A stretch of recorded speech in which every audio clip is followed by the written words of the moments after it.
இப்போ பார்த்தீங்கன்னா, ஒரே மதத்தை சார்ந்தவங்களா இருந்தா, அதிலேயே நெறைய பிரிவுகள்லாம் இருக்கு. ஒரு இந்துவா இருக்கட்டும், முஸ்லீமா இருக்கட்டும், கிறிஸ்டினா இருக்கட்டும். இப்போ உதாரணத்துக்கு ஒரு பைபிள வச்சிருக்கிறாங்க கிறிஸ்துவக்காரங்க.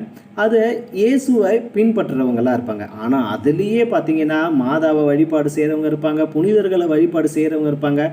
இத புடிக்காதவங்க, அவங்க ஒரு தனி மதத்தை ஏற்படுத்திக்கிறாங்க. தனியா ஒரு சபைய உருவாக்கிக்கிறாங்க. இப்படி ஒரு தெய்வத்தின் வழிபாட்டிலேயே எத்தனையோ பிரிவுகள் இருக்கு பாருங்க.